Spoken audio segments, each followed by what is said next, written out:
Mon cul en Quercy Blanc 2018, on le retrouve car on l'avait découvert en tant qu'auteur de bouquins en 2017 au Salon du Livre, mais il nous racontera qu'il a fait tellement d'autres choses dans sa vie. Bernard Stimbre, bonjour. Bonjour. Donc maintenant, vous êtes plutôt écrivain que chanteur? Chanteur, c'est ponctuel, mais auteur-compositeur, oui, ça reste.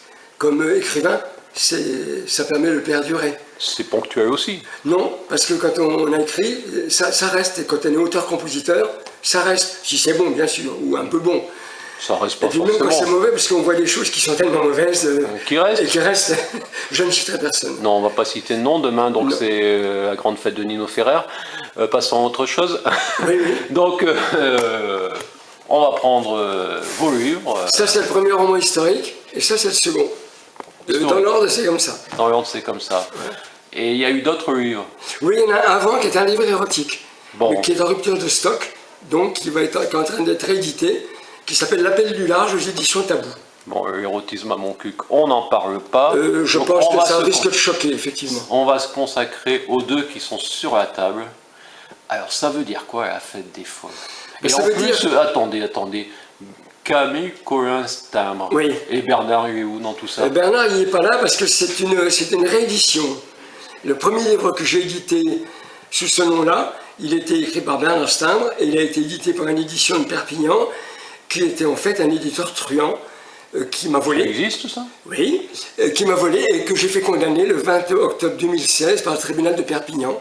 Donc il m'a remboursé, il a payé des dommages parce qu'il m'avait volé sans faire ce à quoi il s'était engagé par contrat.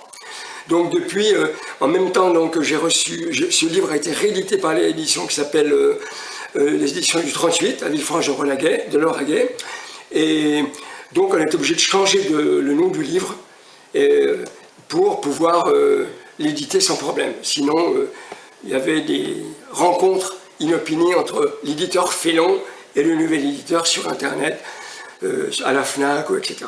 Donc j'ai changé de nom, j'ai pris le nom de ma mère, Camille Colmin. Et le deuxième est également édité sous le même nom. Le deuxième, pour garder la continuité, donc j'ai un nom d'emprunt en tant qu'écrivain, même si mon nom Stimbre existe quand même. Et les gens s'y retrouvent. Mais ce qui compte pour les gens, c'est d'avoir la même... ils s'y retrouvent bien parce qu'il y a, il y a une même partie de couverture, qui est un des personnages centraux, et puis il y a le même nom d'auteur. Pourtant, mais il y a des gens aussi qui vous suivent sur scène. Oui, il y a des gens qui me suivent sur scène. Ils savent que Bernard, c'est le même que Camille. Ils arrivent à s'en sortir parce qu'ils vont sur mon site.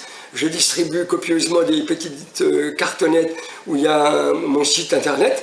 Et sur mon site internet, on retrouve ces 3 romans, plus le CD que j'ai fait avec 2 partenaires. Et sur ce site, on peut écouter des chansons, on peut lire même une page ou 2 de chaque ouvrage. Ils vous disent pas que vous êtes compliqué quand même? En fait, non, c'est un problème de nécessité. Parfois, nécessité fait loi, on ne peut pas passer à côté. J'aurais préféré garder mon nom, Bernard Stimbre, en tant qu'écrivain, mais la nécessité a fait que j'ai dû changer de nom. Et le prochain livre, donc, vous allez continuer sur Oui, le prochain livre, c'est le 3e livre, après La Fête des Folles, après la jeunesse. Ça va s'appeler Par tous les diables. Et c'est le 3e volet de ce roman historique qui se passe au XIVe et XVe siècle. Au niveau de la chanson, vous étiez déjà venu à Montcuq? Oui, je suis déjà venu à Montcuq il y a presque une dizaine d'années, où j'avais fait la première partie de Bernard Joyet, pendant le festival de Montcuq. Et puis je suis revenu d'ailleurs cette année où j'ai chanté au Café Cons, et j'espère être réinvité une de ces prochaines années avec mes 2 partenaires, Guy Mareuil et Thierry Roch, à l'accordéon, pour la grande scène de Montcuq, j'espère. Donc vous êtes plutôt chanteur ou plutôt romancier? Non, je suis écrivain. Quoi? Vous êtes quoi? Je suis écrivain. Dans quelle case on vous met? Parce que vous savez très bien que les gens doivent les mettre dans des cases. Oui, alors on me met dans une case où il y a marqué écrivain de romans érotiques, écrivain de romans historiques, écrivain de poésie, 10 prix de poésie quand même, et écrivain de chansons. J'en ai écrit 50. Donc vous êtes un membre de la SACEM? J'ai été membre de la SACEM, je ne le suis plus. Vous avez démissionné de la SACEM? Oui, j'ai démissionné de la SACEM parce que j'estime que c'est une entreprise de truands Je le dis tel que je le pense. D'ailleurs, il suffit de voir à combien s'élèvent les émoluments du directeur de la SACEM. 400 000 euros. Il y a 5 ou 6 ans, c'était 600 000 euros. Le poste de directeur de la SACEM, c'est un poste offert probablement à un incompétent d'un parti socialiste ou autre. Un proche de François Hollande. Un proche de François Hollande ou de François Mitterrand ou d'une autre crapule d'extrême droite, là, ou de droite, ultralibéraux, et qui sont là pour faire... C'est un fromage, quoi. Comme il y a plein de fromages dans l'administration française, il y a plein de fromages où on place les petits copains. Parfois, on vous censure à dire des choses pareilles? Je ne sais pas, je m'en fous. Jusqu'à présent, on est en République et on est un État peut-être encore de droit, donc j'ai le droit de dire ce que je pense. Et vous passez dans les médias en disant ça? Ça m'arrive, mais rarement. La Dépêche du Midi, vous y passez? Ça m'étonnerait. En tout cas, si je dis des choses comme ça passe pas. Peut-être que là, ça passera, mais bon. Moi, je ne suis pas à la Dépêche du Midi. Vous avez peut-être pas suivi, mais... Donc, je me suis retiré de la SACEM pour ça, parce que je suis allé plusieurs fois faire... Il m'arrive de faire des reprises. Je faisais des reprises dans des bistrots de pays, des choses comme ça. J'aime bien chanter. Et quand je disais au patron de bistrot... je vais donner la liste des gens que je chante pour qu'ils puissent être payés de leurs droits. Il me disait, oh non, c'est pas la peine, je paye un truc annuel. C'est-à-dire que le mec, il verse 180 €, il peut passer 40 fois Raymond Gary, Alain Souris ou autres, des chanteurs qui sont d'extrême bonne qualité, mais qui ne sont pas connus, et ces mecs-là ne touchent rien. Par contre, un Johnny, lui, il touche. Parce que la SACEM, elle n'oublie pas de le donner. On prendra la même répartition que pour les diffusions nationales. Ça doit être ça. Donc, mais vous, quand vous chantez quelque part, donc vous touchez plus de droits SACEM. Je ne touche plus de droits SACEM puisque je chante mes chansons. Donc vous touchez plus non plus de droits de copie privée. Parce que mes chansons, elles m'appartiennent quand même. Mais qui vous verse les copies privées de personne ne me verse de copies, on s'adresse à moi si on veut quelque chose, si on veut chanter mes chansons. Non, mais ce qu'on appelle les droits de copie privée au niveau national, qui est la grande manne financière qui est gérée par la SACEM, donc celle-là, vous n'y avez plus droit. Non, j'ai plus droit puisque je ne suis plus membre de cette association.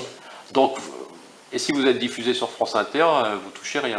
Les gens, ils ne peuvent pas me diffuser sur France Inter s'ils ne me demandent pas mon autorisation, parce que ça m'appartient. Donc maintenant, vous êtes entré dans ce cercle où vous ne serez pas diffusé parce qu'ils ne vous évidemment, jamais. Bien évidemment. Donc finalement, mais je m'en contrefous. Mais c'est une manière d'expliquer que la SACEM tient quand même les personnes bien sûr. Ce système-là. Moi je trouve que moi je suis retraité, j'ai une retraite honorable, j'écris pour mon plaisir, je publie et je vends quelques livres et ça me fait rentrer un peu d'argent, mais pas beaucoup, comme beaucoup d'auteurs. Mais je j'attends pas les droits de la SACEM ou d'autres pour vivre. J'ai cette chance, ce qui n'est pas permis à tout le monde.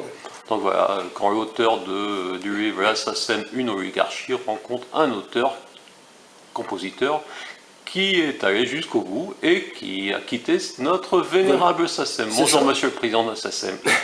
J'ai reçu, j'ai déjà été payé la SACEM. Oui, j'ai reçu un peu d'argent.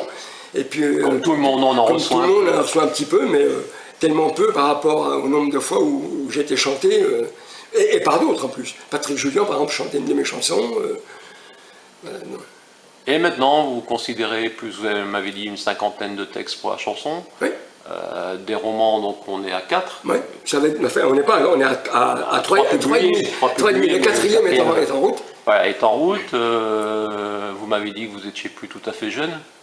76. 76 ans. Vous allez faire quoi maintenant?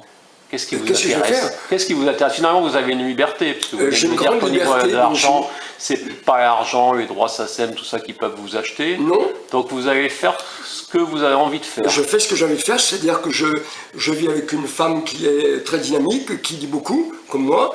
Donc on lit beaucoup l'un à l'autre. On se passe des bouquins. Parfois elle me dit, oh, celui-là, il n'est pas bon, je ne te le donne pas. Ensuite, on a beaucoup d'activités corporelles, parce nous sommes des corporels. Donc on fait du VTT, on nage, on va courir, même à 76 ans, et elle est à 66 ans. Et donc on a vraiment beaucoup d'activités, puis on va au spectacle, on va faire des randonnées, on essaie de voyager un peu. Donc j'ai une vie qui est très très bien agencée, avec une compagne qui est dynamique et qui ne me laisse pas beaucoup de temps pour faire le crabe. Donc Bernard Stein, moi, un homme qui essaie d'aller au bout de ses idées, de vivre complètement Oui, alors c'est, en conformité voilà. avec ses idées. Oui, c'est ça, en gros, on peut dire ça, mais sans ostentation, je veux dire, ça se trouvait comme ça. Une forme d'un art. Oui, quelque Ouais, part, oui, mais je ne suis pas anarchiste déclaré parce que je ne suis pas engagé dans un mouvement. Je n'ai jamais eu de carte nulle part. Donc un homme libre, en fait. Simplement, on pourrait dire un homme qui essaye de vivre sa vie. Je peux me considérer comme un homme libre au regard des normes habituelles, où j'ai ma carte au PS, où j'ai ma carte à l'UMP ou au PC, etc., où je n'ai pas de carte, donc nulle part. Donc effectivement, j'ai une forme de liberté, sachant que la liberté est quelque chose d'extrêmement fragile et qu'on met en péril à chaque instant. Et qu'il faut parfois en payer le prix. Et qu'il faut parfois payer. Ça coûte parfois cher. Donc voilà, Mon cul cancer c'est blanc, c'est aussi des auteurs qui osent vivre leur vie. Voilà. Ben merci de cette interview. On est allé au bout. Et moi, je te remercie Stéphane. Tout ça, c'est une référence à Rocamadour. On avait essayé de faire une interview et le bruit nous avait empêché de dialoguer. Donc voilà, on a réussi ce dialogue de 11 minutes que vous pouvez retrouver sur Mon Cul TV et YouTube. Merci Bernard.